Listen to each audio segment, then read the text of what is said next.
Bonsoir, bonsoir, bonsoir tout le monde. Bonsoir, j'espère que vous allez bien, que vous avez passé une bonne semaine. Là, il fait un petit peu froid, alors c'est pour ça que j'ai un petit thé chaud avec moi, ou plutôt un grand thé chaud, hein, et ce magnifique, je ne sais pas si vous avez fait le sapin de Noël, vous, eh bien, moi, il est prêt, voilà. Bienvenue, bienvenue chez moi, dans ce cadre, dans ce décor féerique de Noël. Et oui, on y arrive, hein, on y arrive. Alors, je vais juste m'assurer que tout est bien lancé. Voilà, c'est partout. On est en direct sur toutes les plateformes. Centre Aurora, Open Synapse. On va être ensemble pour à peu près une heure, comme d'habitude. On a pris l'habitude de faire des lives un peu, ben voilà, qui ont de la consistance. Voilà, on passe un petit temps ensemble pour développer des thématiques qui, pour certaines, nous sont chères. Parfois, c'est vous qui nous proposez ces thématiques et puis on vous aide au mieux. On essaie de décortiquer ces thématiques au mieux pour que tout se passe bien dans le meilleur des mondes. Voilà, bienvenue à la communauté Open Synapse qui produit ces lives. Merci et bienvenue aussi au centre Aurora qui coproduit et puis toutes les plateformes qui nous accueillent, notamment pour la communauté Balthazar, pour les directs sur les personnes de nouvelles pages et sur toutes les plateformes, tous les réseaux sociaux. Bienvenue dans ce nouveau direct. Alors c'est devenu quasi une habitude depuis le mois de juillet où on a commencé ces directs à en faire un par mois pour vous accompagner, pour être présent, proche de vous sur des questions fondamentales, sur des questions que vous nous apportez, sur des problématiques que l'on peut rencontrer tous les jours et auxquelles on va tenter, si tenter si c'est possible, d'aider, de traverser, de trouver des astuces, des clés peut-être parfois pour gérer ces situations, ces problématiques mieux que c'est géré pour l'instant. Voilà, et là-dessus, on va s'appuyer sur des outils très concrets, des outils du monde de l'hypnose, puisque c'est ma spécialité, de la programmation neurolinguistique et du coaching, et puis aussi bien avec tous les outils qui sont à disposition sur Open Synapse, du développement personnel, du bien-être et des expériences personnelles aussi que je partage souvent avec vous par rapport à des problématiques que j'ai rencontrées qui sont communes ou qui résonnent avec la thématique qu'on a choisie aujourd'hui dans nos lives en fait avec des patients et puis qui ont peut-être avancé et résolu peut-être parfois même certaines problématiques et c'est comme ça qu'on arrive à avoir quelques clés de fonctionnement. C'est surtout tout ça de la connaissance de soi finalement. C'est de la connaissance de soi, de la connaissance du fonctionnement de son cerveau et comment on peut optimiser son fonctionnement par des applications de compréhension du fonctionnement. Et du coup, eh bien, rendre sa vie plus facile, plus légère, plus attrayante, plus de bonheur dans sa vie, toutes ces choses-là qui permettent finalement d'avoir une vie plus épanouissante, plus heureuse. Et c'est tout ce que nous vous souhaitons.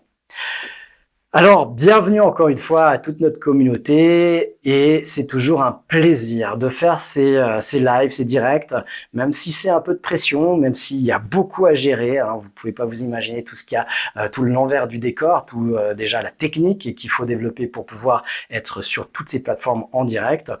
Alors, ça paraît banal aujourd'hui parce qu'on a tellement l'habitude de voir beaucoup de gens s'exprimer de cette manière-là. Je peux vous dire que c'est loin d'être banal et facile. Il faut beaucoup de connaissances, beaucoup de techniques et c'est pas moi qui fais ça, hein, je vous rassure, c'est pas ma spécialité. Moi, c'est ma spécialité, c'est les connexions du cerveau et pas les connexions de l'ordinateur, même si je me débrouille un petit peu. Donc voilà, bienvenue à ce live. C'est vraiment toujours un grand plaisir de me retrouver à ce moment-là et de pouvoir échanger, partager des connaissances qui ont, pour moi, révolutionné ma vie, qui m'ont aidé à m'améliorer, à trouver mon bonheur, à trouver ma place dans le monde, alors que c'était pas le cas. Et voilà, certaines personnes qui me découvrent maintenant ont peut-être l'impression déjà que je sais tout, alors c'est pas vrai du tout, hein, ça c'est qu'une impression. Plus on commence à creuser dans le domaine de la connaissance de soi, et plus on se rend compte de l'étendue de son ignorance. Alors je suis assez conscient de vraiment l'étendue de mon ignorance. Et en même temps, tout ce que j'ai déjà appris, eh bien, ça me permet d'appliquer ce qui m'est utile et puis de rendre ma vie heureuse, ma vie belle, telle que je l'entends moi, dans le sens de la beauté pour moi. Parce que ma beauté n'est peut-être pas, ou mon bonheur n'est pas votre bonheur. Et ce qui est vraiment important déjà de définir, c'est votre bonheur et de quoi il serait constitué. C'est déjà la base. Voilà.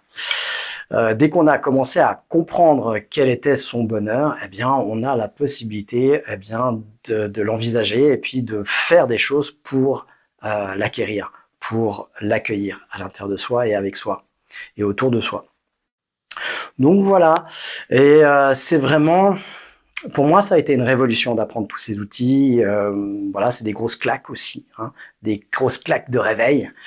Et depuis là, en changeant ma vie, par la force des choses, par la réflexion, eh bien, j'ai tourné une page à ma vie d'avant, et avec bonheur, avec parfois une pointe de nostalgie à ce moment-là, alors que ça a très vite passé ça, mais beaucoup de courage aussi, c'est ce qu'il faut, beaucoup de courage pour toutes les personnes qui sont dans des transitions de vie. Eh bien, effectivement, c'est la première chose à avoir, c'est du courage, évidemment.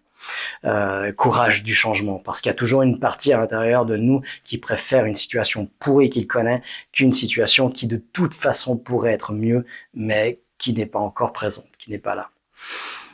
Donc, toutes ces choses qui ont révolutionné ma vie, eh bien, j'ai commencé à les apporter autour de moi, à réveiller les gens. Alors, ma foi, ça passe par des petites claques, parfois des grosses.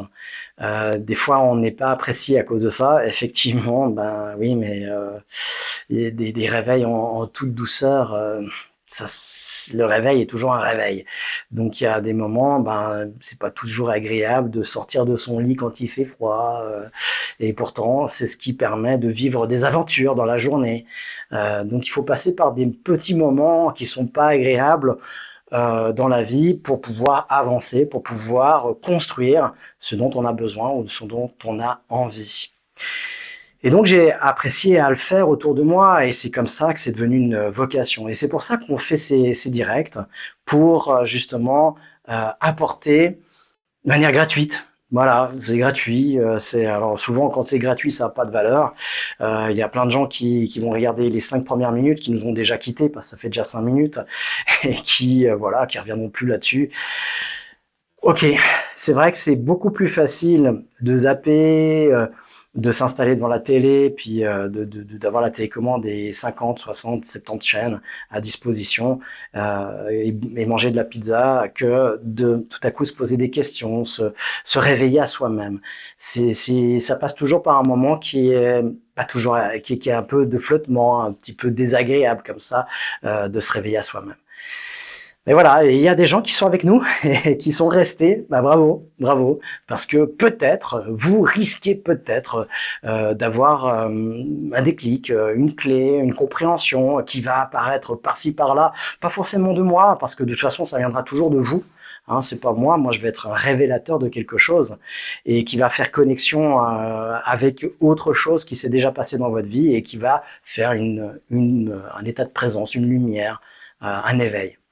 Et c'est tout ce que je vous souhaite, et c'est vraiment ce que j'aimerais vous apporter, et c'est pour ça qu'on est là. Et je parle de on parce que effectivement, je suis pas tout seul. Tout seul, je pourrais pas faire ce genre de choses.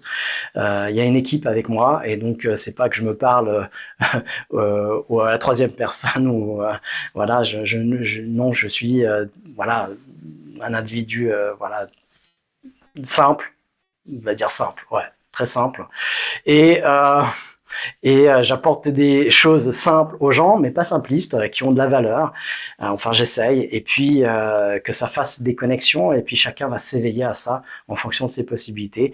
Et il y a une équipe qui est avec moi et qui travaille aussi pour ça. Et donc, ensemble, nous avons la même vocation, la même envie, c'est d'apporter au plus grand nombre des clés de compréhension, des clés d'accès à soi, des éveils, des réveils à soi-même. Alors, je parle pas, on reste dans des choses très très pragmatiques et concrètes, et voilà, on va pas surfer sur les dimensions où bien qu'on pourrait, mais là on va rester assez terre à terre. C'est vraiment des éveils à soi-même, à une compréhension de soi. C'est ce qui m'a vraiment transformé dans ma vie, c'est vraiment l'apprentissage de l'auto-hypnose, qui en l'espace de quelques heures, j'avais appris plus sur moi-même que tout ce que j'avais appris dans ma vie entière. Et j'avais déjà un certain âge. Alors pas que je sois très très vieux, mais voilà, ça commence à peser et à se voir. Voilà.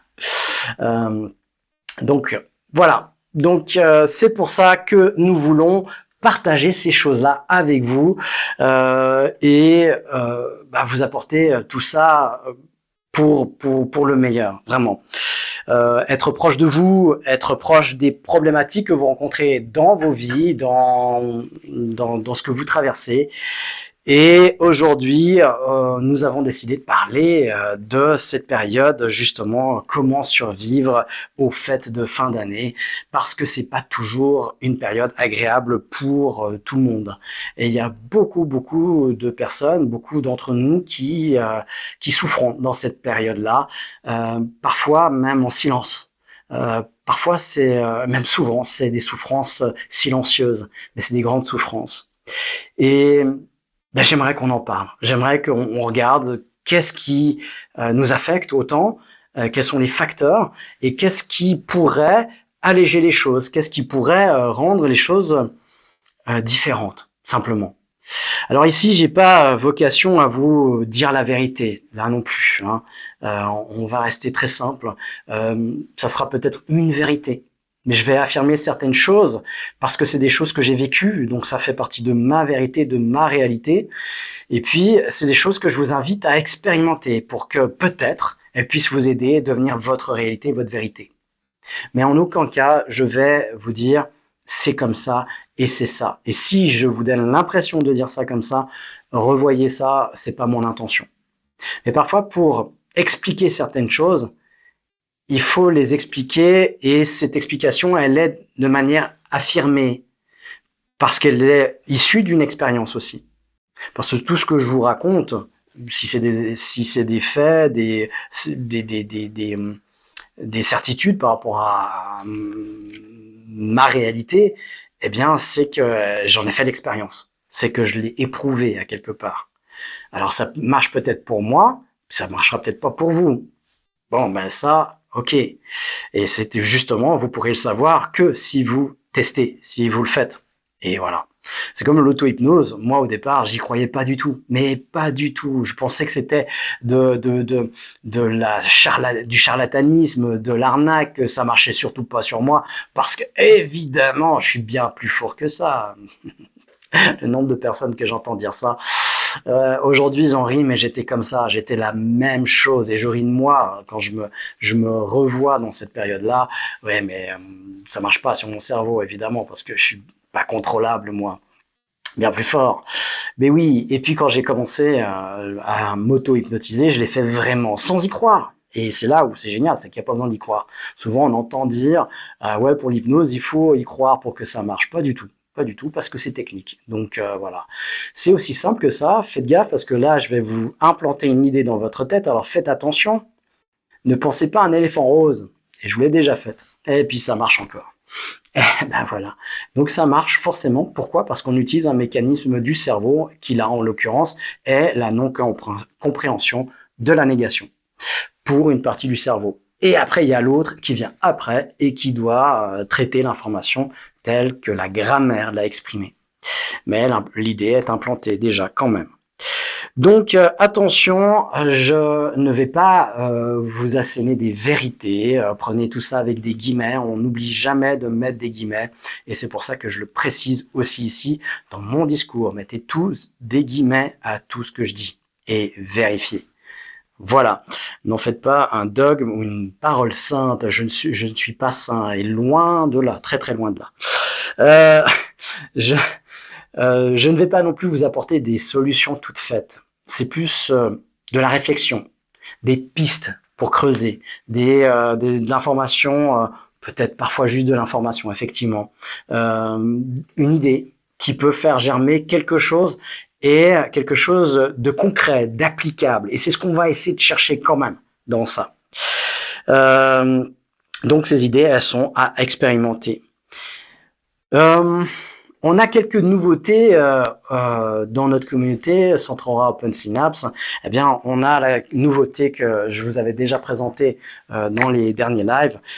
C'est notre coffret. Voilà. Donc, on a fait un coffret spécial pour mincir, pour ceux qui veulent mincir, donc avec un petit livret explicatif, avec tout ce qu'il y a à savoir, avec le code d'accès à la formule complète.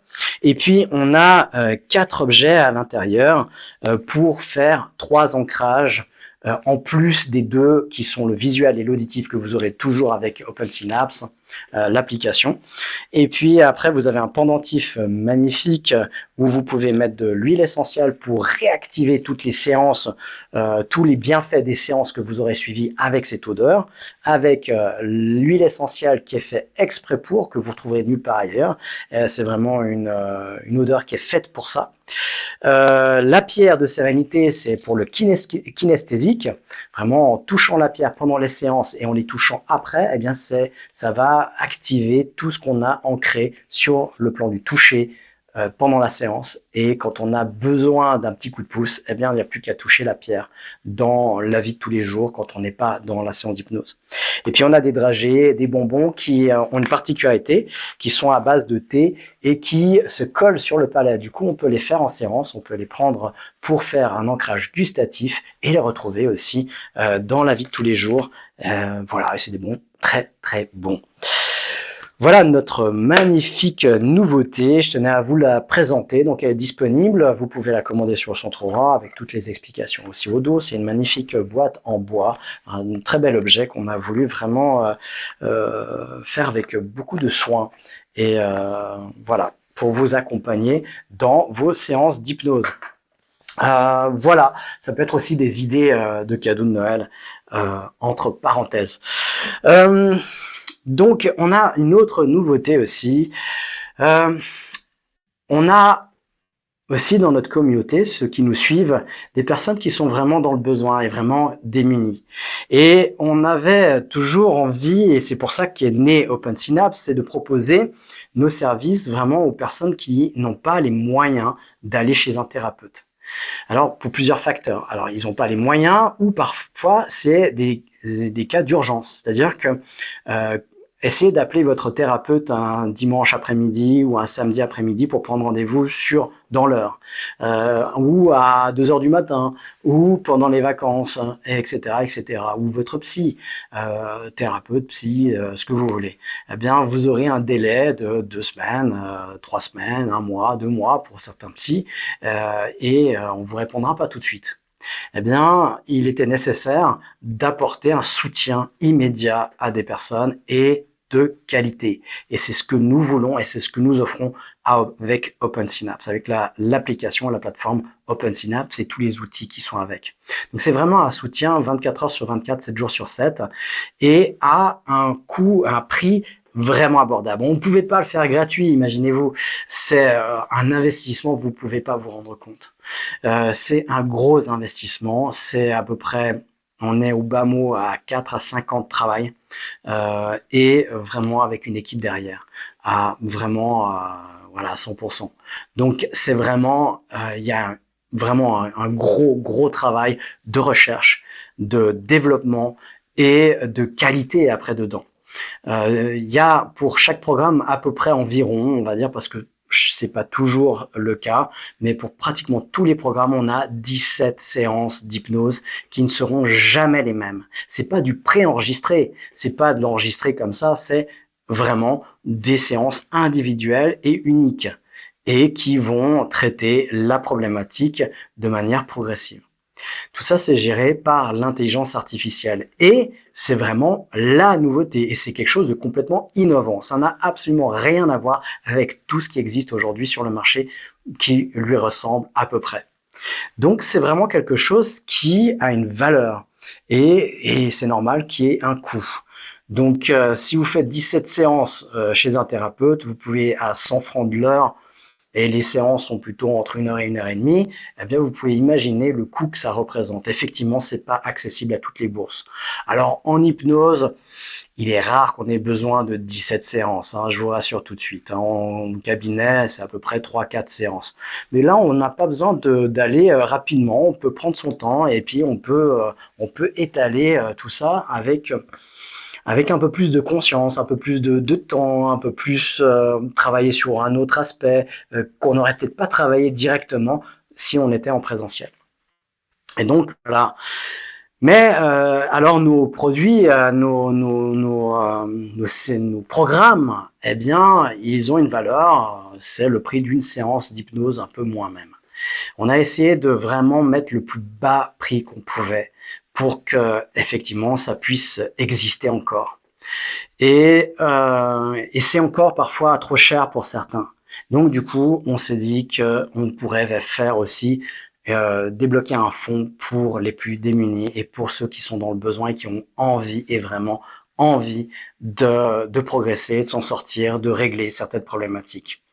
Dans ce cas, écrivez-nous. Nous avons ouvert un programme caritatif pour aider vraiment les personnes qui sont qui sont vraiment dans le besoin et qui n'ont pas les moyens, en faisant tous les sacrifices possibles.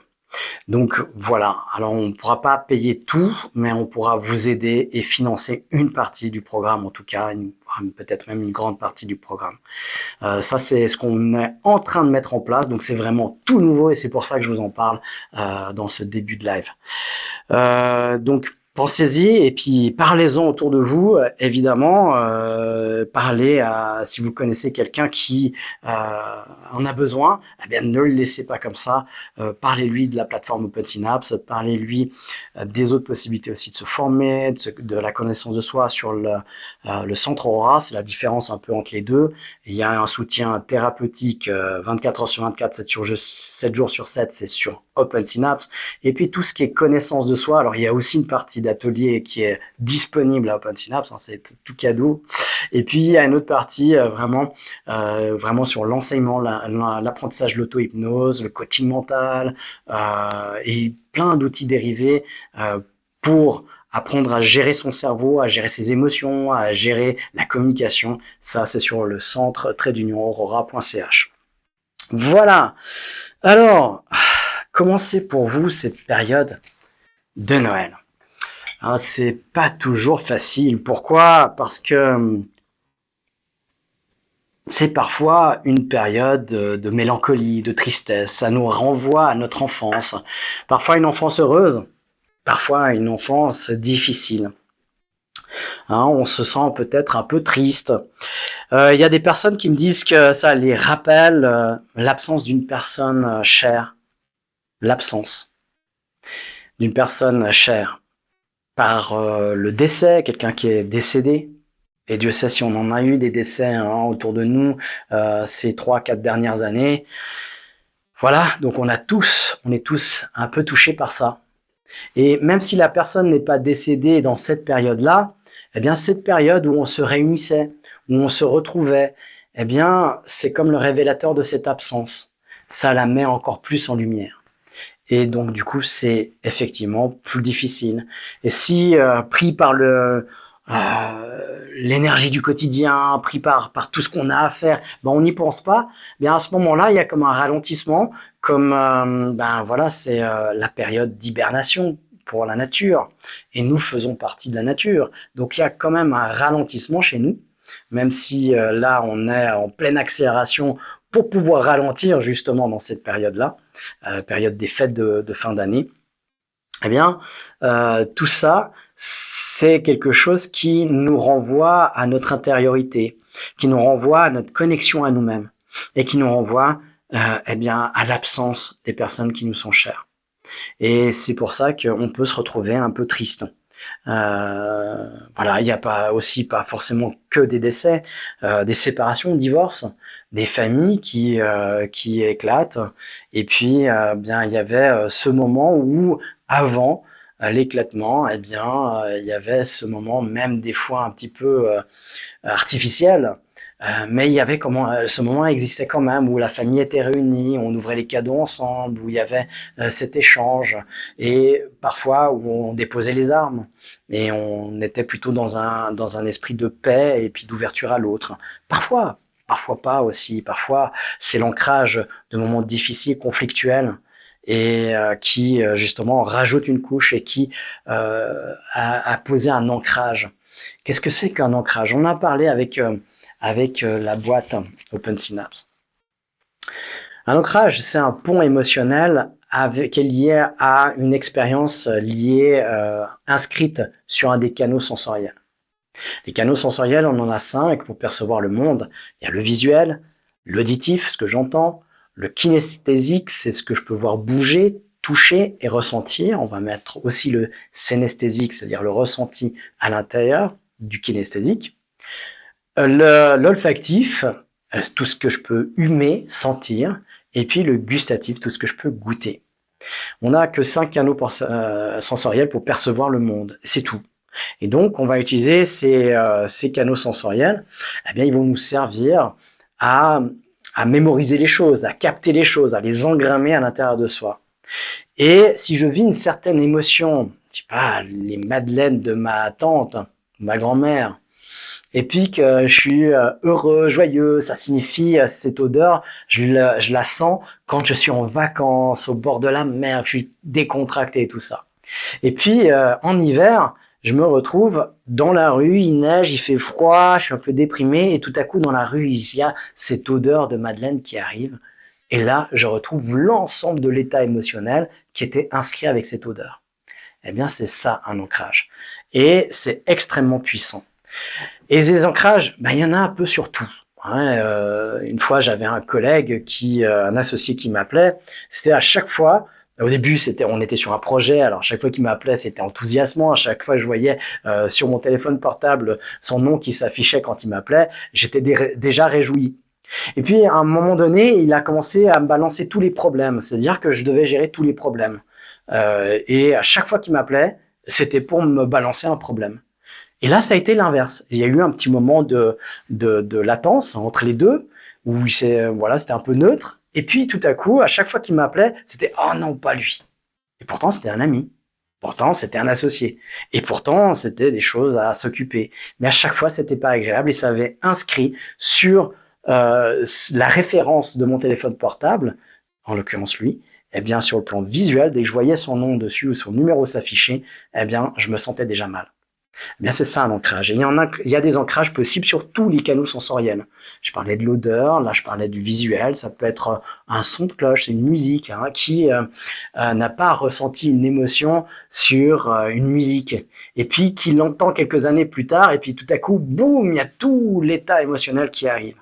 Eh bien, c'est ça un ancrage.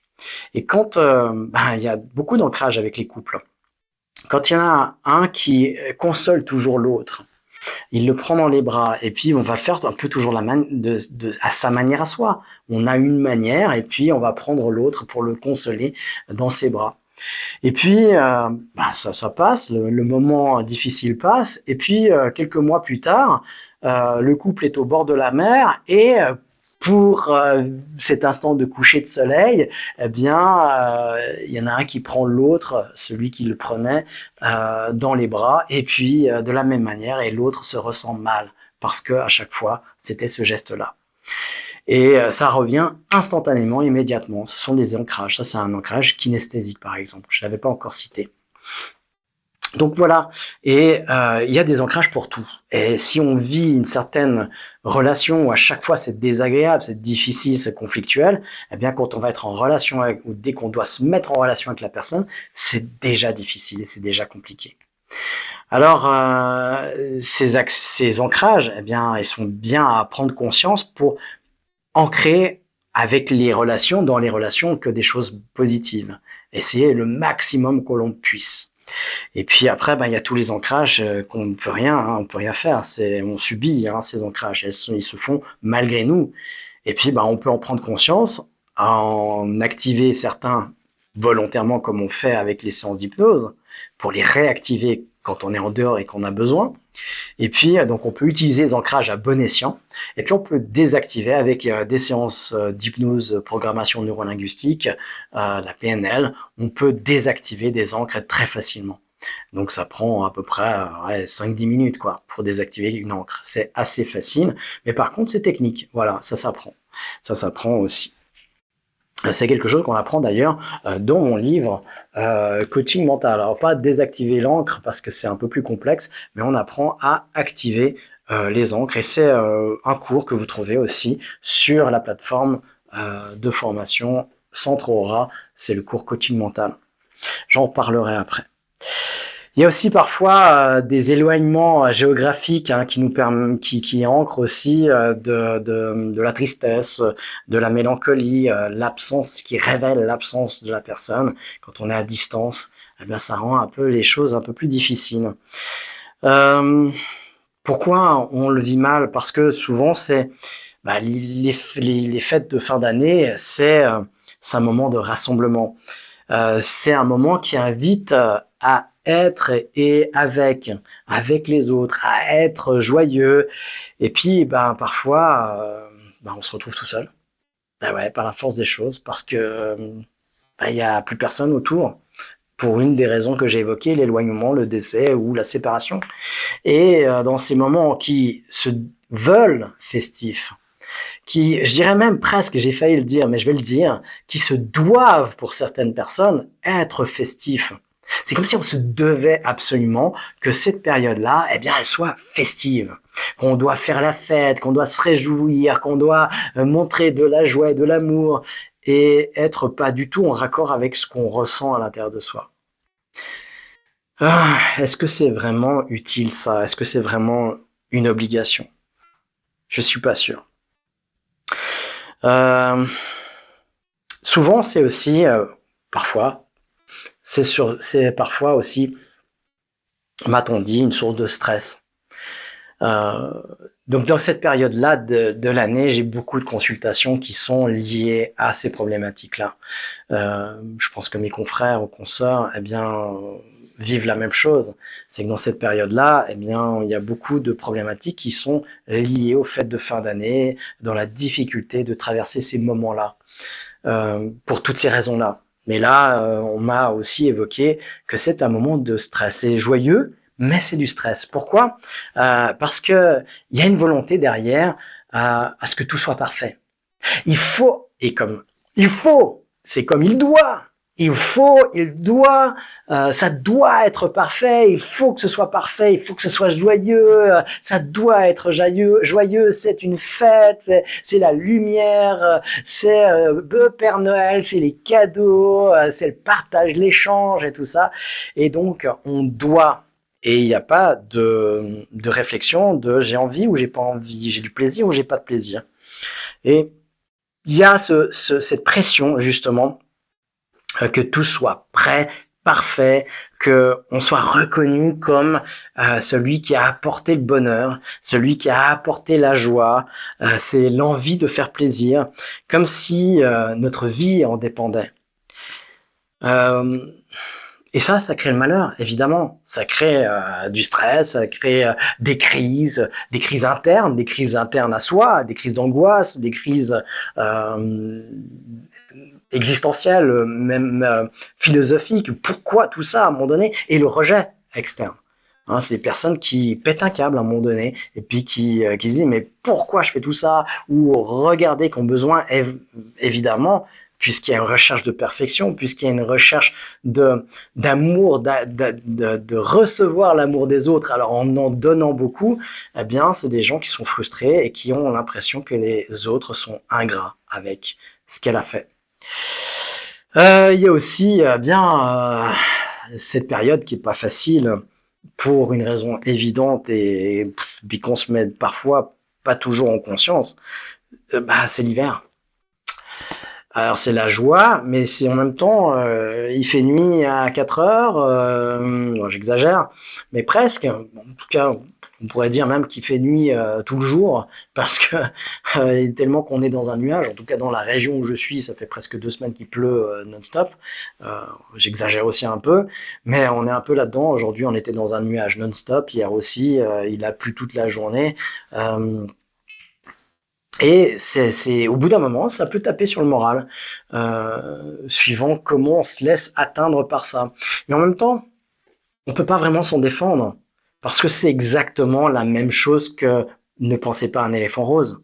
Il pleut, on sort, puis faut s'habiller, il faut prendre un parapluie, on est mouillé, il fait froid, et tout ça va nous affecter dans notre non-verbal, qui va nous affecter à l'intérieur.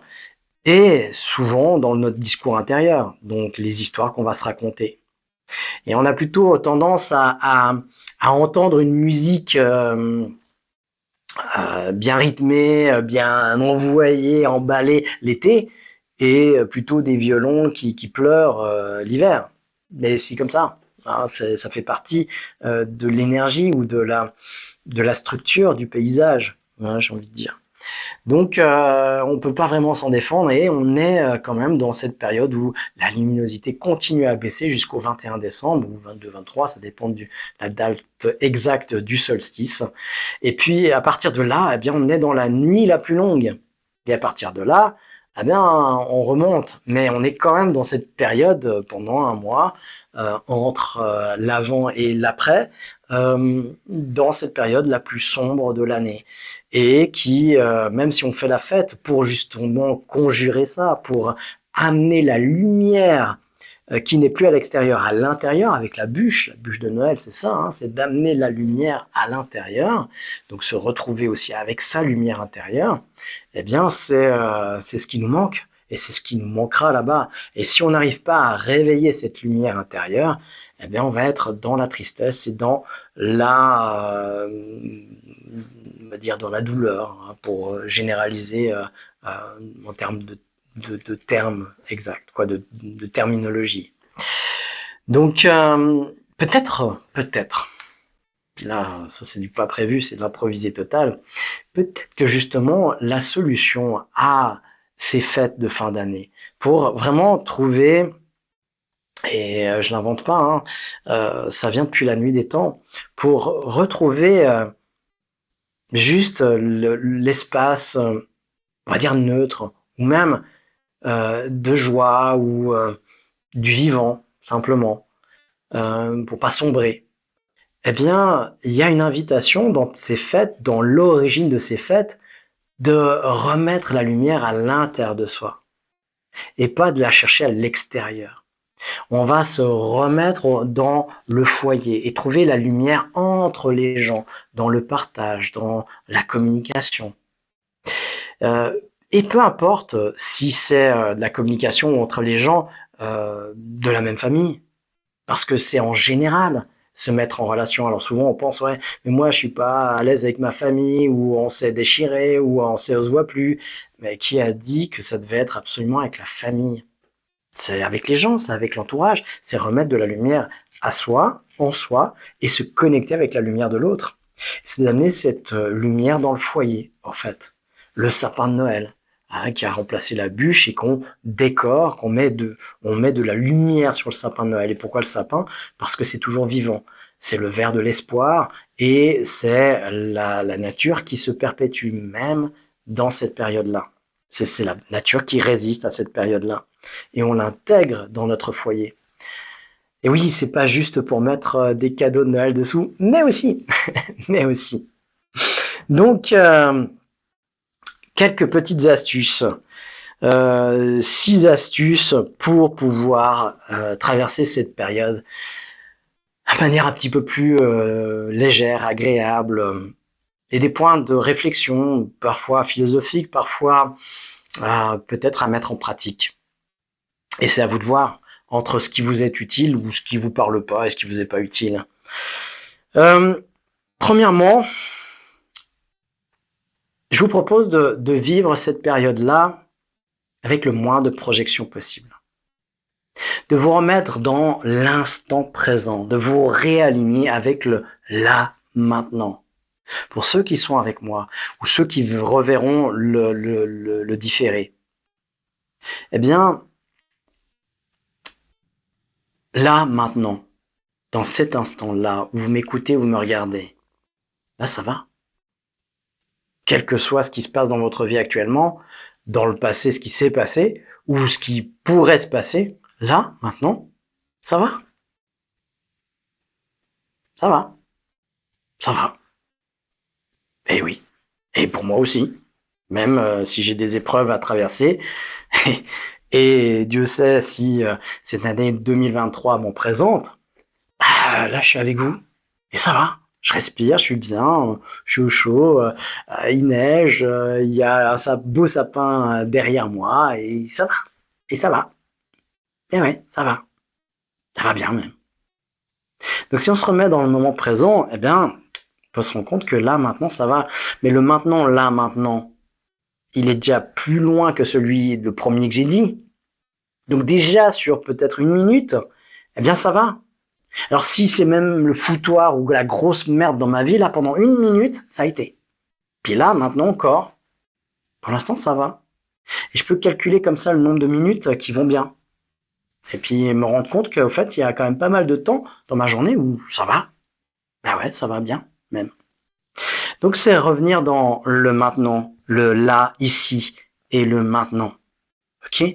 D'arrêter de projeter sur le futur comment ça va être le Noël, le Nouvel An et tout ça. Et puis peut-être juste vivre le moment présent. Et puis voir ce qui se présente.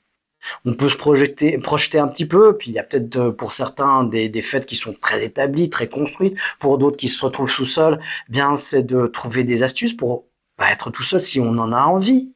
C'est pas une obligation encore.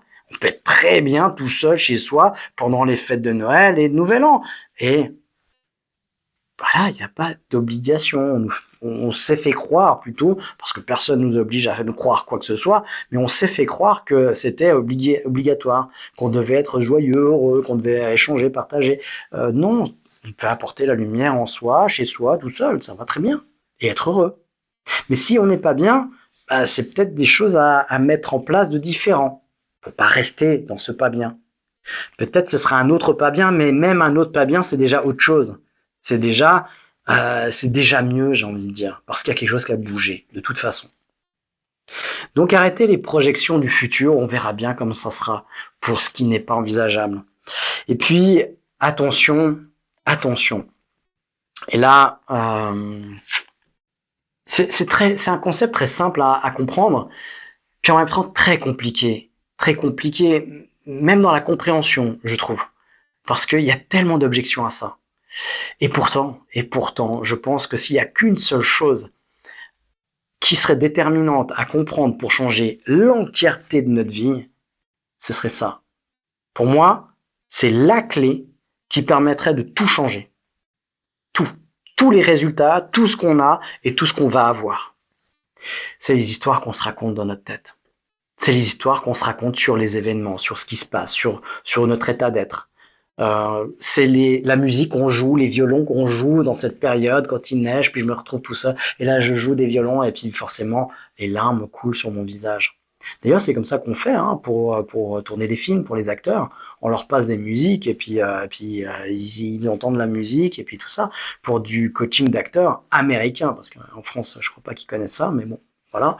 Eh bien on travaille là-dessus, on travaille sur les histoires qu'on se raconte dans notre tête. Et ça fonctionne. Et ça fonctionne hyper bien. Parce que notre cerveau ne fait aucune différence entre la réalité et l'imaginaire. Et ça, on le sait, on long, on large. C'est prouvé, effectif. Et on peut en faire des exemples. Et propose à chaque fois des exercices et des expériences là-dessus. Notre cerveau fait aucune différence entre la réalité et l'imaginaire. Et c'est très simple à faire. Vous voulez qu'on le fasse? On va le faire. J'aimerais que vous repensiez à un souvenir hyper agréable. Un truc vraiment bien. Si c'était cet été, pensez à cet été. Si c'est plus loin, pensez à un truc vraiment, vraiment hyper, hyper bien. Et vous allez vraiment dans ce souvenir. Donc je ne pas juste je regarde comme ça de loin. Non, non, je vais vraiment dedans. Et vous avez cette capacité-là. Alors, il y en a qui voudront pas, ils vont dire ouais, ben, je reste un peu, ben, vous aurez le résultat que vous de votre investissement en fait. Donc plus vous allez dedans, plus vous allez vous immerger dedans, donc on se voit plus dans le souvenir, on est dedans le souvenir, on voit à travers ses yeux le décor. Faites attention aux détails que vous n'avez pas fait attention sur le moment. Et là, vous allez comprendre que ces détails, vous les aviez pas vus, vous les inventez peut-être maintenant, et peu importe, ça a une réalité pour votre cerveau. Et ça vous affecte parce que maintenant, vous commencez à ressentir des choses. Et ces choses, elles n'existent pas. Parce que ça, c'était il y a 6 mois, une année, 10 ans. Parce que là, vous êtes chez vous, au chaud, il se passe rien, à part m'écouter et d'être avec moi. Ça, c'est la réalité. Et la réalité que vous imaginez vous affecte plus que la réalité du maintenant. Pourquoi? Parce que votre cerveau ne fait aucune différence entre la réalité et l'imaginaire. Et vous êtes même capable de vous souvenir d'un bon repas, d'un excellent repas que vous avez adoré et ça va produire de la salivation dans votre corps. Une réaction physiologique, alors qu'il ne se passe rien. Rien du tout. Si vous le faites vraiment, vous aurez ces résultats-là. Et oui, et c'est aussi simple que ça. Donc après, on peut dire tout, oui, mais les études, machin. Non, c'est aussi simple que ça et c'est effectif. Et on en vérifie les données tous les jours. Tous les jours, on fait ces choses-là. On se raconte une histoire et ça nous affecte. Et ça nous affecte dans un sens ou dans un autre. D'accord, je peux aussi me jouer la samba, il pleut, il neige, et je joue la samba, et puis j'ai un rythme rapide, et ça va agir sur mon cerveau, sur mon visage, sur mon rythme cardiaque, sur ma production d'hormones. Et oui, et sur mon bonheur, évidemment. Et ça va même affecter mon environnement. Parce que si on me voit danser dans la rue, il y en a qui vont dire, quel connard, machin, et puis d'autres vont faire, ah, génial, t'as vu? Et donc ça les a affectés. Ça a affecté d'une manière ou d'une autre, chacun en fonction de ses capacités à recevoir la chose, l'événement. Voilà. Ces deux enfants qui jouent dans les vagues au bord de la mer. Et tout à coup, il y a une grande vague qui projette les deux enfants sur le sable. Et il y en a un qui va pleurer vers sa maman parce que ça l'a traumatisé. Et il va développer une peur de la mer et des vagues pour le reste de sa vie. Et l'autre va chercher une vague encore plus grande parce que ça l'a amusé. La vague est la même pour les deux enfants. Qu'est-ce qui change? Ce qu'ils se sont racontés dans leur tête. Et toute notre vie découle de ça. Comment on s'est raconté. Une agression, on peut se raconter, oui, il avait un problème, il était triste. Et j'ai vu ça, des gens qui, c'était pas mon cas. Je me disais, mais il l'a agressé, et puis là, ils ont une compréhension, une empathie totale par rapport à la personne qui l'a agressé. J'ai dit, mais il t'a agressé. Mais non, non, on change pas son histoire dans sa tête. Elle se raconte qu'il était très triste, très malheureux. Et elle, donc, du coup, elle le vit très bien, l'agression. Ça n'a pas été une agression. Elle n'est pas en train de se mentir. Elle a juste interprété la chose qui est arrivée d'une autre manière. Et du coup, elle s'en porte mieux. C'est quoi? La vérité, elle est où de toute façon? Personne ne le saura. Et c'est l'histoire qu'on va se raconter qui va nous affecter d'une manière ou d'une autre. Et c'est savoir comment on veut être affecté. Et à ce moment-là, on peut se raconter les histoires qu'on veut pour être affecté de cette manière-là. Il y en a beaucoup qui font cette expérience-là et qui se réveillent à cette vérité-là. Et encore une fois, ne me prenez pas pour argent comptant, ne prenez pas ma parole pour un dogme. Faites-en l'expérience. Observez comment vous fonctionnez. Observez les histoires que vous racontez, comment elles vous affectent directement, comment elles affectent votre vie et vos résultats. Ça, c'est important. Et tout ça, ça implique le fait de se connaître, de s'introspecter, de se découvrir, d'aller à l'intérieur de soi pour s'observer, pour se décortiquer et confronter ça avec ces données, des données comme je viens de vous présenter, et puis d'autres que vous trouverez dans mon livre ou dans d'autres livres ou dans d'autres formations ou dans d'autres directs qui pourraient vous aider. Se connaître, c'est ce qu'on aurait dû avoir appris, à mon sens. Et là-dessus, pas d'offense, il y a des enseignants qui nous suivent. Je ne critique pas les enseignants, je critique l'enseignement. Et là-dessus, il y a beaucoup d'enseignements qui sont des enseignants qui sont critiques de l'enseignement. Et je ne comprends pas qu'à l'heure actuelle, on enseigne encore comme on enseigne. Je ne comprends pas qu'on n'applique pas les découvertes en neurosciences dans l'enseignement, parce qu'on reverrait complètement l'enseignement aujourd'hui.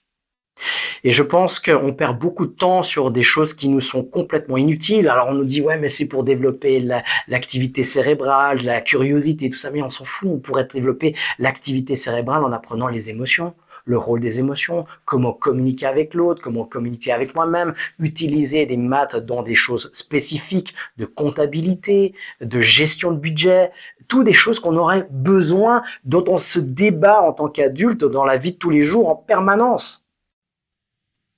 Pourquoi on n'apprend pas à faire une déclaration d'impôt à 16-17 ans? Parce qu'on va en avoir besoin. Pourquoi on n'apprend pas à optimiser ses impôts à l'âge de 17 ans, 18 ans? Parce qu'on va en avoir besoin. Et ça existe. Et il y a des apprentissages là-dessus possibles. Pourquoi on n'apprend pas à communiquer avec nous-mêmes à l'âge de 7 ans déjà, à transformer un trauma en 3-4 minutes, 5 minutes, allez, grand max? Eh bien tout ça, on aurait dû l'avoir appris à l'école. Et tout ça, alors pas tout, c'est dans ce livre, c'est le premier tome de 3 tomes qui vont suivre. Le deuxième est en cours d'écriture, avec le cours qui va être monté en fin d'année et qui sera à disposition en début 2024. Et c'est pas un petit livre, c'est pas un petit truc juste pour donner 2-3 petits trucs et puis faire de la publicité ou de l'argent. C'est pas comme beaucoup le font, un petit livre de 100 pages et puis voilà, on donne un petit truc comme ça, on vient chercher derrière. Non, là-dedans, il y a de la connaissance. Il y a à peu près, il y a 380 pages d'informations là-dedans. Et tout est utile. Tout est des choses que nous aurions dû avoir appris à l'école à partir de l'âge de 7 ans. Et ça, bah, c'est tout cadeau. Voilà, oui. Par contre, il faut faire l'effort de le lire. Et oui, ma foi. Oui, et on va dire, rien n'est gratuit à quelque part. Ah ben ouais, il va falloir faire l'effort de le lire et puis de rentrer et puis d'essayer et de rentrer dans les exercices et d'essayer, de tester. Voilà. Et on voit que tout à coup, bah, il y a des choses qui rendent possible et on peut aller de l'avant, on peut aller ailleurs. Et oui, la connaissance et le bonheur, c'est pas un truc qui nous arrive comme ça, inné. Non, les gens heureux, ils sont pas heureux, ils sont pas nés heureux, ils sont pas heureux comme ça, et puis c'est indéfini, et puis ils sont nés sur une bonne étoile. C'est ce qu'on veut nous faire croire, hein, parfois. Moi, je croyais ça pendant longtemps. Puis après, j'ai compris, on m'a expliqué, je n'ai pas compris tout seul, on m'a expliqué, j'ai lu, j'ai travaillé, j'ai dépensé de l'argent, énormément d'argent en formation. J'ai plus de 1200 heures de formation en présentiel sur l'hypnose, uniquement l'hypnose, et tout le reste. Hein, j'ai fait aussi une formation d'Ho'oponopono, de plein de choses aussi qui sont annexes, mais qui sont liées, parce qu'elles sont tous un point commun, c'est notre cerveau et notre bien-être. Et tout ça, eh bien, ça m'a permis de comprendre que le bonheur, ça se construit, ça se développe, ça s'entretient. Ça s'entretient en permanence et que c'est pas quelque chose qu'on reçoit une fois et puis on l'a pour toute la vie. Pas du tout, pas du tout. Donc se connaître, c'est vraiment essentiel et c'est ce que je vous souhaite vraiment et c'est ce que on essaye de vous apporter à travers ces directs. Et c'est pas la connaissance de soi qu'on essaye de vous apporter, c'est l'envie de vous connaître davantage, d'aller creuser, l'envie d'en savoir plus, l'envie d'en avoir plus. Voilà. Pour certains, survivre à cette période de Noël, c'est une invitation aussi, quand elle est vécue de manière dépressive, de tristesse, ou même de mélancolie, c'est qu'il y a une partie de notre cerveau qui nous transmet une émotion. Et là aussi, je vous invite à comprendre les émotions. Et sur la plateforme Open Synapse, dans la plateforme de formation en ligne Centrora, on a une formation complète sur les émotions pour comprendre l'utilité des émotions, parce qu'elles ne sont pas là pour rien.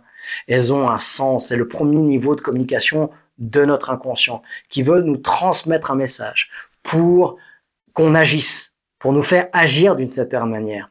Et la tristesse, c'est un messager qui veut nous dire quelque chose, qui veut nous dire tourne la page, fais le deuil, il y a quelque chose qui est terminé. Il y a une partie de notre cerveau qui a compris, mais qui n'est pas toujours alignée avec l'autre partie de cerveau. Alors, ça ne veut pas dire qu'il a toujours raison. J'ai un exemple, par exemple, je suis triste avec ma compagne.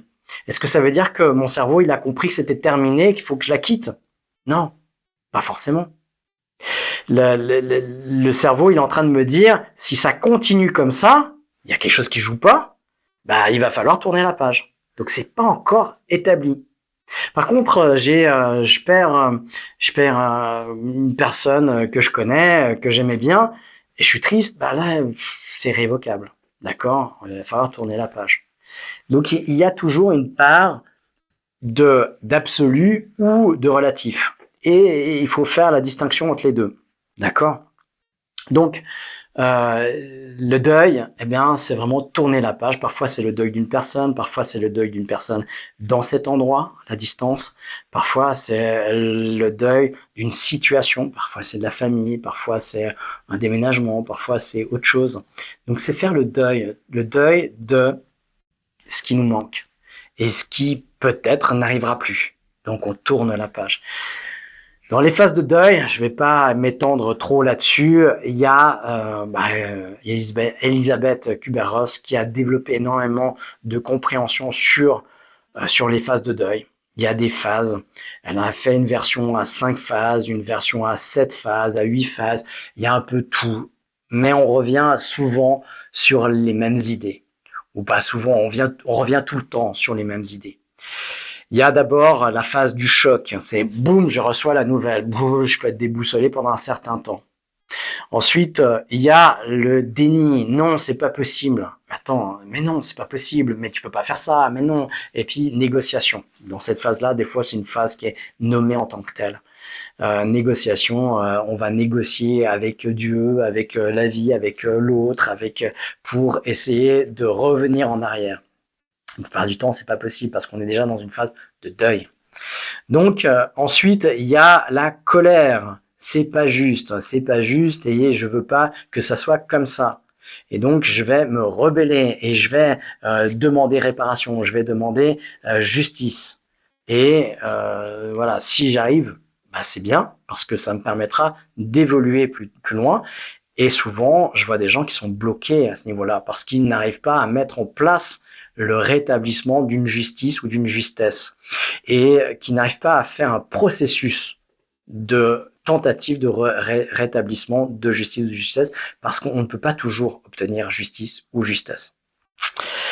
Donc là, on est dans la colère et quand on arrive à passer, eh bien, on va être dans ce qu'on dit le creux de la vague, dans la vallée des larmes. Là, c'est la tristesse.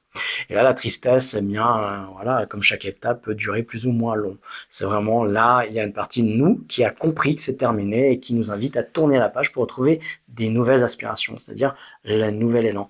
Et là, on se retrouve après à la compréhension intellectuelle que c'est fini, la compréhension globale, les nouvelles aspirations, la reconstruction qu'on pourrait avoir, et puis voilà, vivre le nouveau soi, la nouvelle réalité. Voilà pour la personne. Voilà les étapes en gros schématiquement les phases de deuil, selon Elisabeth Kubler-Ross, et on voit que c'est assez ressemblant. Alors, j'ai des fois des objections, des gens qui me disent « Ouais, mais moi, je suis en même temps dans la colère et puis la reconstruction. » Et en cherchant avec ces personnes-là, eh ben, on s'est rendu compte qu'au fait, c'était dans un deuil, il y a souvent plusieurs deuils à faire. Par exemple, pour quelqu'un qui perd son boulot, il y a le deuil du boulot, il y a le deuil des collègues qui peuvent se faire à des stades différents, qui peuvent, pour certaines étapes, pour certains sujets, aller plus vite que pour d'autres. Et donc, ça crée des différences et l'impression qu'on est dans deux phases différentes. Et c'est pas une impression. Oui, on est dans des phases différentes, mais pour des sujets différents aussi. Donc, ça suit toujours son cours, mais c'est des sujets, il y a dans le même deuil plusieurs deuils à faire. Donc, pour faire de deuil, eh bien, on suit ces parties-là. On peut avoir de l'aide aussi. Je vous recommande, si vous êtes dans des deuils, d'avoir de l'aide psychologique. Allez voir un psy, traiter. Moi, je vous inviterais à aller plutôt vers un psychothérapeute, un thérapeute qui va traiter le deuil. Une phase de deuil en thérapie, alors il n'y a pas de généralité qu'on peut faire, mais on peut avancer beaucoup en l'espace de quelques séances. Vraiment, et quelques séances, c'est pas 20 ou 30. En 3, 4, 5 séances, on peut vraiment avancer de manière très concrète et se rendre compte physiquement, émotionnellement de l'avancée. Après, pour des deuils de personnes décédées, mais pour tous les deuils, hein, dans la psychologie, dans le DSM, ce qui est normal, considéré comme normal, c'est un deuil de 6 mois. Au-delà de 6 mois, ça devient une pathologie. Alors, je remets un contexte, et j'ai eu le cas, une personne qui a vécu 50 ans avec son conjoint meurt, et une année après, elle est toujours triste. C'est pathologique. Surtout s'ils s'aimaient et puis ils n'étaient pas un couple conflictuel. Eh ben, je trouve ça un peu dur. Hein. Ben, moi, je trouve pas. Je pense qu'un deuil de 2-3 ans, ça peut être normal. Hein, et peut-être même pour le reste de sa vie. Hein, ça peut être normal d'avoir perdu 50 ans de partage et de plus pouvoir le faire. C'est une révolution totale. D'accord? Donc, voilà, on ne peut pas fixer des délais, ça dépend du deuil de chacun, ça dépend de l'action, aussi de l'inconscient. Hein, je vous ai parlé, je crois, une fois de cette personne qui était en dépression parce que elle avait raté un solde, une paire de chaussures en solde. Et dès qu'on règle le problème, il n'y a plus de dépression. Mais pourquoi? Ça a eu un impact, mais peut-être plus fort qu'un deuil d'un individu. Ben, on ne sait pas. Ça, c'est l'inconscient. Même la personne ne comprend pas. Hein. Ben, elle ne le fait pas exprès. C'est son inconscient qui a réagi comme ça. Donc, prendre conscience qu'il faut faire le deuil, qu'il y a des deuils à faire et que c'est possible, qu'on peut être aidé là-dedans, qu'il y a des étapes de deuil, des phases de deuil et qu'on peut être aidé. Donc, faites-vous aider si besoin est. Demandez du soutien. Et la plateforme Open Synapse est là dans le forum, dans l'accompagnement, dans les tandems de soutien. Vous pouvez avoir dans le tandem de soutien une personne qui vous est attribuée de manière anonyme pour vous et pour lui et qui vous retrouvez sur la même problématique. Et tout à coup, vous pouvez parler de cette problématique et vous soutenir. Alors attention, parce que c'est à double tranchant, on peut s'enfoncer à deux en parlant de la problématique et en s'enfonçant, en rajoutant, en se racontant des histoires les plus tristes les uns que les autres, ou bien on peut se remonter. Alors nous, on fait confiance et on croit en l'homme et la bonne énergie et la bonne attitude et voilà, sans être dans un monde bisounours, mais on croit en la bonne partie de l'homme en général. Sinon, on serait pas là, puis on ferait pas ce qu'on fait. Donc du coup, on fait confiance et on part sur le présupposé, l'idée, et on insiste dessus aussi quand même que ce tandem, il est un soutien et pas pour s'enfoncer. Une chose aussi très importante, c'est d'arrêter de se battre contre les choses sur lesquelles nous n'avons aucune influence. Et là, on perd énormément de temps et beaucoup de gens perdent du temps, de l'énergie, de tout leur jus au fait, tout leur enthousiasme et tout ça sur des faits qui ne sont pas de leur ressort. Hein, je donne tout le temps cet exemple, je suis pris dans un bouchon sur la route et de m'énerver sur le bouchon, d'essayer de savoir pourquoi il y a un bouchon, pourquoi ça m'arrive à moi, est-ce que ça va m'aider? Est-ce que ça va faire aller plus vite la voiture? Mais non, rien du tout. Ça va même me mettre dans un état qui ne sera pas propice après pour pouvoir vivre l'événement que j'ai à vivre après. Et du coup, on fait quoi alors? Eh bien, on agit sur ce qu'on peut agir, sur quoi on peut agir. Et la seule chose dans un bouchon que je peux agir, c'est sur moi. Donc je peux écouter de la musique, je peux envoyer un message, je peux téléphoner à quelqu'un, je peux regarder mon téléphone si c'est bloqué complètement, attention, sur la route, le téléphone. Je peux me chanter une chanson, je peux faire de la méditation, faire des respirations, de la cohérence cardiaque. Je peux faire énormément de choses qui vont agir sur moi. Mais sur le bouchon, je ne pourrais pas agir. Du coup, ça ne va pas agir non plus sur le bouchon, évidemment, mais ça va agir sur ma vie d'après. Après le bouchon, je vais plutôt être zen et je vais pouvoir profiter du moment présent, de l'après. Et je suis pas en train de me préparer après, non, je me prépare là maintenant. Donc, juste d'arrêter de se battre contre les choses sur lesquelles nous n'avons aucune influence, ça s'appelle comment ça? Ça s'appelle quelque chose de tout simple que la plupart des gens recherchent. Ils le savent, qu'ils ont besoin de ça, mais ils savent pas comment l'acquérir. Ben, ça s'appelle le lâcher prise. C'est ça, le lâcher prise. C'est juste distinguer les choses de l'autre. Ce sur quoi, de faire la différence entre les deux. Ce sur quoi j'ai de l'influence et ce sur quoi j'ai aucune possibilité d'influence. Si j'arrive à distinguer les deux et à me concentrer sur ce que j'ai comme influence, ça s'appelle le lâcher prise, tout simplement. C'est-à-dire, lâcher prise, c'est pas rien faire et laisser couler. C'est faire juste ce qui est nécessaire, ce qui est à notre portée et ce qui va agir pour nous ou sur nous. Donc voilà. Donc lâchez prise. Agissez seulement sur ce quoi vous pouvez agir. Dans les fêtes de fin d'année, eh bien, vous pouvez pas vous battre contre les fêtes. Donc, de vous dire pourquoi il y a ces fêtes, pourquoi c'est qui, pourquoi je veux dire de ma famille et tout ça, c'est des histoires que vous vous racontez et ça fait quoi? Bah, ça vous enfonce 10 fois plus. Vous voulez être enfoncé? Vous voulez être déprimé? Oui? Bah, continuez. Non? Eh bien, changez votre discours interne. Et vous pouvez pas vous battre contre les fêtes, contre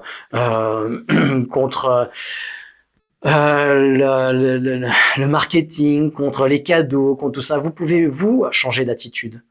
Si vous voulez pas faire de cadeaux, bah, dites que vous voulez pas faire de cadeaux, que vous voulez donner un autre état d'esprit à cette fête. Vous avez votre choix et votre mot à dire aussi. C'est aussi l'affirmation de soi. Se respecter. Et on va y venir aussi. Donc c'est poser ses limites aussi, ou d'être aligné avec sa vérité et ce qu'on a envie d'en faire de ces fêtes. Les fêtes, je peux pas les changer, mais je peux changer ma façon d'agir dans les fêtes, ma réaction aux fêtes. Je peux changer ma façon de vivre les fêtes. Et je peux le proposer autour de moi. Et puis m'aligner avec ça, alors que les autres, en respectant la vie des autres et leur alignement aussi.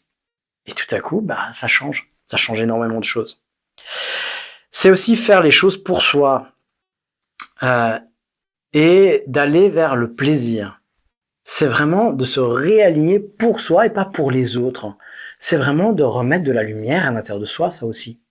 C'est l'invitation de mettre la lumière, le sapin, la bûche à l'intérieur de son foyer. C'est l'invitation à remettre la lumière au centre de soi, de s'occuper de soi, de s'écouter, de connaître ses limites, de manifester ses limites. Non, ça c'est trop pour moi. Là, ça me convient plus. J'ai pas envie de le faire de cette manière-là. Pourquoi pas? Avez-vous déjà essayé? Souvent, on objecte, ouais, mais les autres ne vont pas entendre et tout ça. Et puis, quand on le fait vraiment, quand je pousse les gens à le faire vraiment, ils ont des réactions qui les surprennent complètement. Parce que tout à coup, l'entourage, auquel ils prêtaient une attention de rejet et de fermeture totale, se montre complètement ouvert et complètement à l'opposé de ce qu'ils pensaient. Tout à coup, ils se disent, mais pourquoi j'ai pas essayé plus tôt? Eh oui, eh oui, eh oui. Tout à fait d'accord avec vous. Ça passe par se connaître aussi, encore une fois. Savoir quand on en a assez. Rester aligné avec soi et ses valeurs. Ça, c'est la 4e astuce. Faire des choses pour soi. Se connaître. Pour ça, il faut se connaître, évidemment, s'écouter et aller vers le plaisir, de ce qui nous rend heureux et nous donne du plaisir. 5e point, on arrive au 5e point, c'est penser à soi aussi. C'est pas parce que je pense à moi que je suis obligé de ne pas penser aux autres. Mais je pense à moi. D'accord? J'ai qu'une seule vie à vivre à la fois, c'est la mienne. Moi, j'ai réalisé ça à la naissance de mon fils. Ah, c'est mon fils, tout pour moi, comme pour tous les parents pour leurs enfants, je pense. Peut-être pas tous, mais la plupart. Et à sa naissance, il n'a pas respiré tout de suite. Et là, moi, en une fraction de seconde, j'aurais tellement voulu prendre sa place. Et il y a cette frustration, mais plus que de la frustration, je sais pas, c'est incommensurable le sentiment de dire mais prenez ma vie pour que lui puisse vivre. Je veux prendre sa place, je veux respirer pour lui. Je pouvais pas. C'est un sentiment d'impuissance, mais totale, totale. Et on se relie à la vie, à Dieu, si on y croit. Et peut-être même que là, on y croit tout à coup. Parce qu'il faut qu'il y ait quelque chose qui se passe. Je vous rassure, il a respiré et tout s'est bien passé après. Et c'est quelque chose qui arrive assez couramment. Mais moi, ça m'a vraiment terrifié. Et ça m'a donné cette compréhension que, quoi qu'il arrive, pour lui, c'est sa vie. Et que je pourrais jamais prendre sa place. Même avec tout l'amour que je peux avoir pour lui.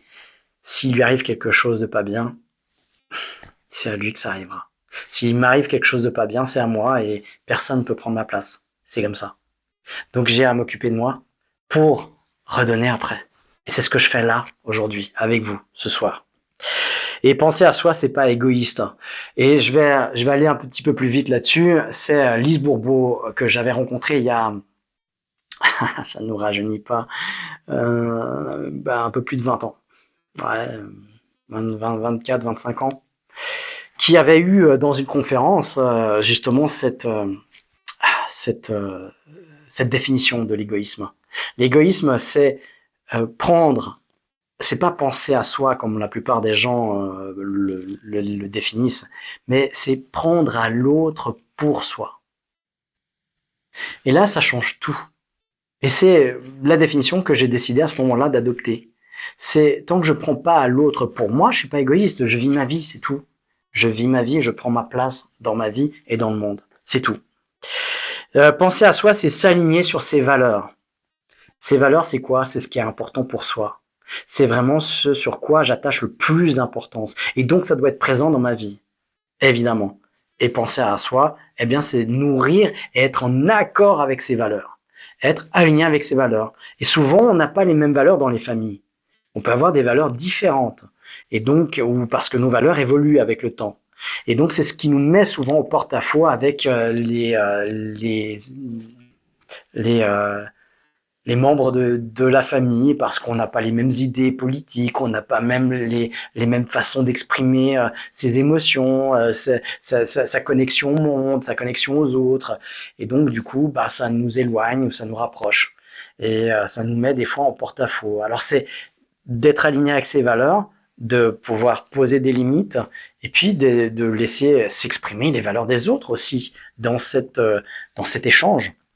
Ok. Et puis si ça ne convient pas, c'est poser ses limites. Je peux pas partager le même espace avec des valeurs complètement différentes. Ah ben c'est ok, ok, très bien. Ben, je dis au revoir. Et puis on arrête de s'obliger. C'est s'écouter, d'accord? Penser à soi, s'écouter, faire des choses pour soi. Point 4. Penser à soi. Point 5. Point 6. Point 6. Ne pas rester seul. Mais c'est pas une obligation. C'est-à-dire que si vous êtes bien seul, restez seul, il n'y a pas de problème. Et du coup, il n'y a pas de problème, vous êtes bien. Bah, parfait, génial. Parce que le mieux, c'est quand même la base, la structure de tout individu, c'est de pouvoir vivre seul. D'accord? Donc, pouvoir vivre avec soi-même, je dis seul. Parce que la nature humaine n'est pas faite pour vivre seul. Pas du tout, du tout, du tout. Du tout. C'est même notre premier besoin qui garantit les besoins de sécurité. Et ça, c'est quelque chose, c'est une nouvelle théorie que j'ai vue nulle part ailleurs. Ça ne veut pas dire que je l'ai inventée parce que je ne connais pas tout. Mais c'est quelque chose qui vraiment m'a percuté et qui fait office vraiment de base du tome 2 et puis du cours Coaching Mental 2, justement. C'est vraiment cette contradiction avec la pyramide de Maslow des besoins. où on a des besoins physiologiques qui sont des conditions à la vie. Alors, essayez de pas respirer pendant plus de 5 minutes, vous verrez, ça va mal se passer. Donc, non, ne le faites pas. Mais du coup, c'est pas un besoin, c'est une condition à la vie. Donc, on peut mettre une nuance aussi là-dedans. Et ce qui va nous garantir la sécurité, c'est quoi? Et même les besoins physiologiques, de dormir, d'avoir un toit, eh bien, c'est l'appartenance. Alors, je vais pas trop m'étendre là-dessus parce que c'est vraiment quelque chose que je développe en long et en large, en plusieurs heures dans le tome 2 et dans le cours Coaching Mental 2 qui verra le jour début janvier 2024. Donc voilà, tout soudain, vous aurez accès. Ben, pour ça, il faut avoir le prérequis, avoir suivi le tome 1 déjà, le Coaching Mental 1, et pouvoir voilà, aller plus loin. Et là, on comprend que justement, c'est l'appartenance à un groupe qui va nous garantir les besoins physiologiques de premier niveau. Alors, pas respirer évidemment, mais la sécurité, se reproduire, manger, dormir, boire, avoir un toit et la sécurité. Et, euh, et tout ça, ça va nous permettre de nous épanouir plus tard. Mais c'est depuis la nuit des temps, l'homme est une espèce grégaire et donc elle se réunit depuis la nuit des temps en tribus, en regroupement. Et c'est comme ça qu'on doit notre survie. Et c'est ce qui se passe dans la société, c'est ce qu'on a toujours fait, et c'est ce qui se produit encore. Il y a des villages, des villes, des routes qui mettent en connexion, des pays. Et pourquoi on s'est réunis comme ça, toujours en bande? Eh bien, c'est pour nous garantir notre survie. Donc, on n'est pas fait à la base pour être seul, pour vivre seul, pas du tout, pas du tout. Et donc, du coup, eh bien, c'est pour ça aussi qu'on se sent mal quand on n'est pas dans un groupe, quand on est rejeté. La plus grande douleur, c'est l'ignorance, c'est le rejet, c'est quand on nous met en dehors d'un groupe ou d'une communauté. C'est la plus grande souffrance que puisse avoir psychologiquement un être humain. Et ça, c'est vraiment pourquoi? Parce que c'est notre premier besoin qui nous garantit notre survie de manière complètement inconsciente. Et si on le met au conscient, ben on peut revoir ces niveaux-là et jouer avec. Et puis en être les décideurs et savoir un peu comment les réajuster et comment en tirer le plus de profit possible. Je ne parle pas des gens ni des groupes, hein. C'est profit, c'est d'être heureux pour soi. Ok. Et donc, c'est se mettre en relation avec les autres. Et il n'y a pas seulement la famille. C'est pas parce qu'on n'est pas d'accord, on est séparé de notre famille qu'on n'a plus rien. Il y a plein d'associations, il y a plein de regroupements. Vous pourriez avoir une passion et vivre ces moments de fête avec des gens, vous rapprocher d'une ou deux personnes de ces associations qui vivent seules et qui pourraient vous inviter, qui pourraient... Et voilà, c'est aussi accepter de vivre sa vie et prendre sa place. Et effectivement, dans cette nouvelle approche de la pyramide de Maslow des besoins, où le premier niveau serait appartenance, il y a un niveau qui vient avant qui nous garantit l'appartenance, la possibilité d'appartenir à un groupe, c'est l'estime de soi. Et plus je vais m'estimer, plus je vais pouvoir prendre ma place, évidemment. Et donc, du coup, eh bien, m'insérer dans un groupe et prendre sa place, bah, c'est pas refuser une invitation, c'est d'accepter quand on nous offre du soutien, on nous tend la main. Et c'est aussi une partie d'humilité. Parce que, voilà, en faisant des fois euh, figure basse, ah non, je veux pas déranger, tout ça, c'est une marque, mais d'ego tellement, tellement prononcée. Donc, trouver des groupes, des associations. Il y a le tandem de soutien, encore une fois, sur la plateforme un peu de Synapse, sur l'application Centrora. Vous avez tout ça à disposition avec le forum pour avoir du soutien. Et il y a quelque chose de tout à fait innovant aussi, c'est la psychologue IA, d'intelligence artificielle. Et ça, c'est vraiment une révolution. Ah, il y a deux tendances, hein. La première, c'est de s'exalter et puis de croire que tout ça, c'est surpuissant, puis que ça va répondre à tous les problèmes. Et puis l'autre, qui est de mettre tout ça dans une poubelle ou de dire que de voir les dangers et tout ça, et puis d'en avoir peur. C'est Schopenhauer qui disait que dans une toute révolution, il y avait trois phases. La première, c'est ridicule. Là, il y a plein de gens qui sont en train de se dire une psychologue intelligence artificielle, IA, c'est ridicule, ça pourra jamais marcher. D'autres qui sont en train de se dire, parce qu'ils ont un peu plus d'avance, ils ont évolué dans le ridicule. Au début, c'était ridicule, maintenant, c'est dangereux pour eux. Ah, et ça va faire des ravages, ça va tuer des gens, ça va être horrible. Eh ben non, parce que c'est vraiment bien fait. Et 3, c'est la troisième phase, c'est évident. Et effectivement, on passe tous par ces trois phases, hein. Je suis passé aussi par ridicule, c'est dangereux. Et puis, une fois qu'on a vu que c'était pas dangereux, ben c'est évident. Parce que l'IA va simplement faire des suggestions, comme je vous fais là maintenant, faire un peu mon travail là, et de manière assez construite et très détaillée. Et puis, s'il y a vraiment des cas d'urgence, des situations d'urgence, des situations de détresse, elle peut vous donner accès directement à des numéros de téléphone de soutien, à des adresses, et tout ça c'est lié et relié et c'est instantané. Et c'est du soutien 7 jours sur 7, 24 heures sur 24. Donc, c'est pas à mépriser et à balayer d'un revers de la main. C'est une aide. Ça reste dans ce cadre-là, ça reste avec ses limites, évidemment. La limite de l'humain, mais l'humain aussi a ses limites, c'est qu'il ne peut pas répondre 7 jours sur 7, 24 heures sur 24. Voilà, tant qu'à faire, s'il y a une urgence, s'il y a quelque chose, au moins il y a ça. C'est comme un espèce de filet de sécurité, au moins. Alors ça ne va pas remplacer toutes les sécurités, tout ce qui pourrait être mis en amont, évidemment. Mais il y a au moins ça, et ce serait dommage de pas s'en servir pour des questions, parce qu'on connaît pas, parce qu'on en a peur, et parce qu'on a peur de l'inconnu, évidemment. C'est toujours ça, hein, la peur, c'est parce qu'on connaît pas, c'est toujours la peur de l'inconnu. Donc voilà les 6 points, et on est là pour vous soutenir, évidemment, hein, dans ce restez pas seul. Dans la mesure du possible en tant qu'être humain aussi. Premier point, je les récapitule, vivre le moment présent. 2, faire les deuils qui sont nécessaires. 3, arrêter de se battre contre les choses sur lesquelles nous n'avons aucune influence. 4, faire les choses pour soi. 5, penser à soi. Et 6, ne pas rester seul si cela nous est douloureux.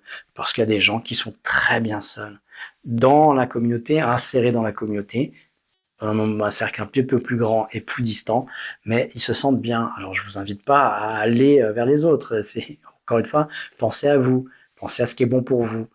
Et puis pour ceux que c'est pas agréable, allez-y, allez, mettez-vous en connexion avec les autres si c'est un besoin. Et il y a plein de moyens pour le faire. Alors voilà, on arrive à la fin de ce direct. Je vais voir s'il y a des questions aussi. Peut-être que je peux voir sur le direct pour autant que j'arrête mon son. Voilà. Alors, j'ai reçu des questions, effectivement. Je vais prendre quelques questions, je vais en prendre 3 et puis parce que ça fait déjà 1h30 qu'on est presque en live, donc c'est toujours des lives que je veux assez courts, mais finalement j'ai tellement de plaisir à partager ces choses-là avec vous. Ça fait sens pour moi de vous donner ces choses-là, peut-être, j'espère pour vous aussi, hein. Donc voilà, c'est pour ça. Alors, je prends la première question. C'est toujours un carnage, le dîner des fêtes, tellement de caractères différents. Comment faire? Mais encore une fois, je crois que la réponse est dans les 6 points. La penser à soi, poser ses limites, et puis aller aussi dans l'acceptation de l'autre, du regard de l'autre, des valeurs de l'autre. Donc ouverture, poser ses limites, se connaître, et puis là où c'est plus ok, c'est manifester ses limites. Et puis dire, voilà, jusque-là, je passais un bon moment, c'est ok. Ça, c'est quelque chose qui revient aussi beaucoup, c'est qu'on va dans des fêtes j'en ai pas parlé, pourtant j'en parle tout le temps quand j'évoque ce sujet-là. C'est qu'on va dans les fêtes avec un présupposé. On a toujours un objectif, c'est le présupposé. Et le présupposé d'aller aux fêtes, c'est ce que je demande aux gens qui me disent ouais, c'est difficile, ce genre de réaction, de questions. C'est difficile et ça se passe toujours mal. Et je leur demande c'est quoi l'objectif. d'aller à cette fête. C'est quoi? Et alors, il peut y avoir des variantes, mais la plupart du temps, en général, c'est pour passer un bon moment. Ok, passer un bon moment.